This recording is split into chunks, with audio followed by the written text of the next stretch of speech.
Serial में तेजस सायली के सवाल पूछने पर याद करता है कि वो रेस्टोरेंट में हायरिंग बोर्ड देख कर गया था जहाँ उसने वेटर की जॉब ली।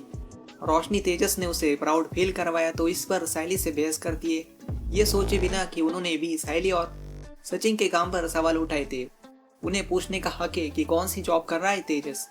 रेणुका सायली की इतनी इंसल्ट कर बार बार हर बार रोशनी तेजस को डिफेंड करती है, चाहे वो गलत हो या ना हो। फिर क्या सायली तेजस को बधाई देती है। अब उसे पता चलेगा कोई काम छोटा या बड़ा नहीं होता, कोई अगर मेहनत से काम करे उसे उसकी इज्जत मिलनी ही चाहिए। तेजस रोशनी परेश के सामने वो कौन सा काम कर रहा है ऐसे रिवील करता है कि झूठ भी नहीं बोला और सच भी नहीं। फूलों की दुकान पर परेश सायली और सायली के पहचान की औरत की बातें सुन लेते, जहाँ वो सायली के कंगन और मंगलसूत्र की बात होती है। कई उसकी सासूबाई ने छीन तो नहीं ली। तब सायली सच सामने नहीं आने देती, बल्कि रेणुका को डिफेंड कर कहती है कि उसकी सासूबाई उसे आई की तरह प्यार करती है।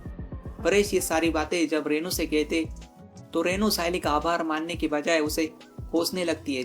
जब ये बात आती है कि सायली ही क्यों घर का काम करेगी जो दोनों बहू है और तुम अब तक बूढ़ी नहीं हुई, काम कर सकती हो। तीनों बहुओं को एक समान रखने के लिए कहते। रेणुका जो उसके नाम पर बाहर 2 कौड़ी की दुकान डाली है, उससे उसकी इज्जत अच्छी बढ़ रही है। परेश सायली से लिए गहने वापस देने के लिए कहते, पर सायली उन्हें रोककर करारा जवाब देती है, जहाँ बार बार रेणु उसकी दोनों बहुओं की वाह कर सायली और सचिन को डिफेम करती है। अब सायली सचिन क्या फैसला लेंगे, देखिए आगे क्या होता है सीरियल में, सिर्फ स्टार प्लस पर।